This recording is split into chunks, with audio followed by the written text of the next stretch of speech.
नमस्कार साथियों, आपका BNK24 यूट्यूब चैनल पे बहुत बहुत स्वागत है।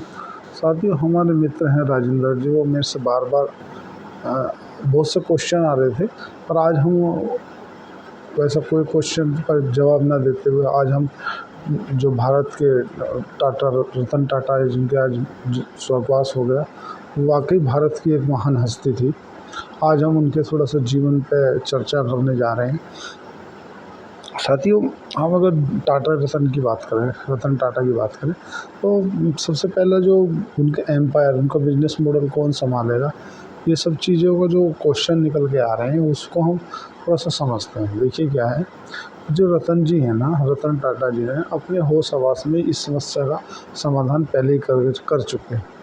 जो अभी के चंद्रशेखर हैं, टाटा रतन जी ने अब जब वो स्वस्थ थे उसी समय में जो के चंद्रशेखर हैं, जो TCS का कारोबार संभालते थे, उनको अपने उत्तरदायी के रूप में कार्यभार दे दिया था। इसलिए आपने देखा कि आज कंपनी के जो शेयर हैं, रतन टाटा जी की मृत्यु होने के बावजूद भी कोई शेयर कंपनी का गिरा नहीं है। मतलब बड़े फॉल नहीं आए, ना शेयर मार्केट में कोई उतार चढ़ाव हुआ। उसका कारण क्या है कि कंपनी बिजनेस मॉडल से चलती है, और टाटा देश का विश्वास का दूसरा नाम है। तो अब तो ये हो गया। अब उत्तरदायी की अगर हम बात करें, देखो क्या है कि जो टाटा है, एक तो दो ट्रस्ट थी।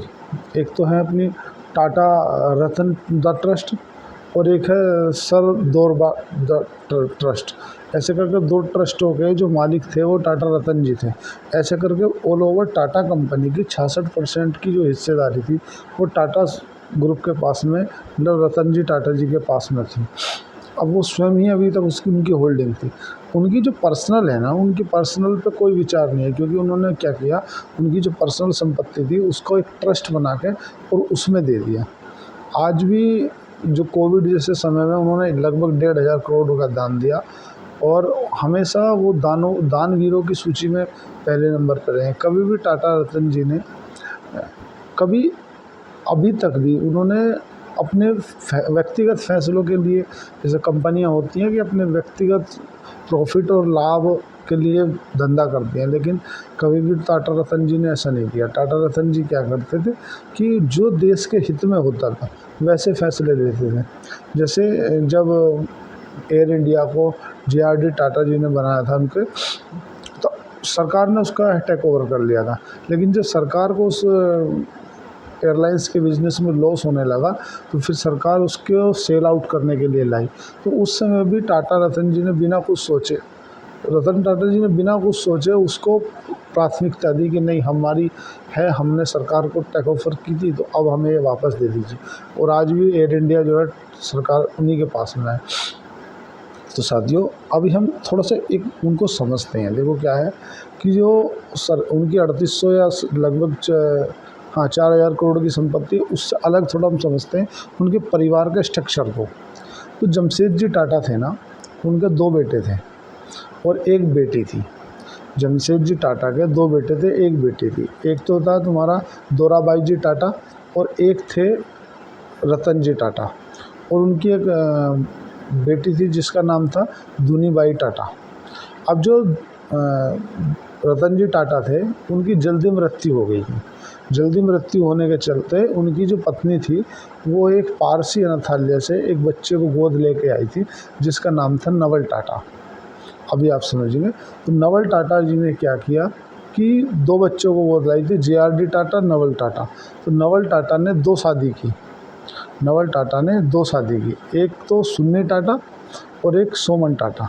तो जो सोमन टाटा से उनका जो एक पुत्र हुआ और 2 पुत्रियां हुई, और जो सुन्नी टाटा से उसके 2 पुत्र हुए। एक का नाम रहा जुम्मी टाटा, एक का नाम रहा श्री रतन जी टाटा, जिनकी अभी आज स्वर्गवास हो गया है। अब जो उनके पहले, जो मतलब सौतेली उनकी बड़ी मम्मी के बेटे हैं, उनका नाम है नोएल जी टाटा। उनकी एक बेटी है जिसका नाम है लिहा टाटा, और एक बेटी का नाम है माया टाटा। तो ऐसे इनका परिवार का स्ट्रक्चर है। अब उनकी संपत्ति की अगर बात की जाए, तो जैसे कि उनकी शादी नहीं हुई, तो उनका उत्तरदायी कौन होगा उस संपत्ति का। तो कई लोगों के नाम सामने आ रहे हैं, जैसे नवलजी टाटा का भी नाम नोएलजी टाटा का भी नाम आ रहा है कि हो सकता है उनके भाई के पुत्र भी या उनका भाई भी उसका वारिस हो सकता है। लेकिन कंपनी की बिजनेस कौन संभालेगा, वो तो जो एन चंद्रशेखर जी हैं उनको रतन जी बोल के ही गए हैं कि आप ही मेरा कारोबार संभालोगे। देखो क्या, टाटा का देश लगभग 100 देशों में कारोबार था और 6 महाद्वीपों में था।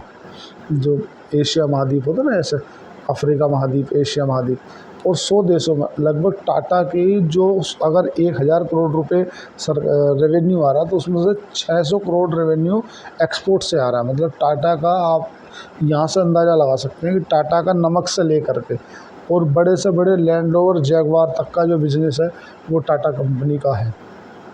और टाटा का जैसे हम नमक भी लेते हैं तो आपने देखा होगा कि उसमें भी आता है देश का नमक, ऐसा मतलब फीलिंग आती है। टाटा की जितनी भी गाड़ियां हैं उनमें भी आज माने इतनी सुरक्षित गाड़ियां मानी जाती है क्योंकि उनका जो लोहा लगता है वो बहुत बेहतर क्वालिटी का होता है। टाटा स्टील करके है, टाटा मोटर्स है, मतलब जितना भी टाटा। और अभी जो टाटा जी की एक सबसे जो फेमस कोड है वो एक बात बोलते थे कि कभी भी आदमी को 2-4 चीज़ों पे कभी भी शर्म महसूस नहीं करनी चाहिए। पहली तो पुराने कपड़े, दूसरे सादगी, तीसरे नंबर पे बूढ़े माँ बाप और चौथे नंबर पे गरीब दोस्त। ये इनमें आदमी को कभी भी एक दूसरे के बीच में शर्म महसूस नहीं करनी चाहिए। देखो टाटा ग्रुप की जितनी या रतन जी टाटा की जितनी तारीफ़ की जाए उतना कम है। तो अगर हम टाटा ग्रुप की दानवीरों की सूची देखें ना तो टाटा ग्रुप ने इतना तो दान दे दिया। आज वर्तमान में जितना पाकिस्तान की कुल जीडीपी है ना, कुल जीडीपी है उससे ज़्यादा की नेटवर्थ रखने वाला टाटा ग्रुप। आज उसके जो सह संस्थापक थे जमशेद जी टाटा और उन्होंने जो काम चलाया जीआरडी टाटा, उसके बाद जो तीसरी पीढ़ी थी रतन जी टाटा, आज इनका स्वर्गवास हो जाने के बाद देश को बहुत ही जो शब्दों से बयान नहीं किया जा सकता इस तरह का झटका लगा है। क्योंकि इन्होंने कभी भी अपने व्यक्तिगत रूप के लिए नहीं सोचा। ये वास्तविकता में तीसरे रत्न थे। पहले तुम्हारे अटल बिहारी वाजपेयी जी, उन्होंने कभी भी अपने व्यक्तिगत के लिए नहीं सोचा। दूसरे एपीजे अब्दुल कलाम जी, जिनको मिसाइल मैन के नाम से जाना जाता है, उन्होंने कभी अपने व्यक्तिगत रूप के बारे में नहीं सोचा। और तीसरे थे रतन जी टाटा, इन्होंने कभी भी अपने व्यक्तिगत कोई फैसले नहीं लिए। इनके हमेशा फैसले एक ही होते थे कि मैं देश को कैसे आगे बढ़ा सकता हूँ और देश के प्रति मैं ऐसा क्या कर सकता हूँ जिससे मेरा देश का गौरव ऊँचा हो और मेरे देश की शान मान आगे बढ़े। दूसरा, इनकी मतलब मेरे छोटे से मुख से इनका बयान करना असंभव है, लेकिन इतना ज़रूर है कि इनके जाने से देश बहुत आहत है। और पूरे देशवासी, लगभग 150 करोड़ जो देशवासी हैं, हर देशवासी को उनके जाने का बहुत दुख है। अब साथियों, मैं तो आज बहुत दुखी हूँ और आज वीडियो बनाने का मन भी नहीं हो रहा था, और फिर भी वीडियो इसलिए बना दिया कि वीडियो डालना बहुत ज़रूरी है। तो साथियों, आज के लिए इतना ही। चैनल को लाइक करें, सब्सक्राइब। धन्यवाद।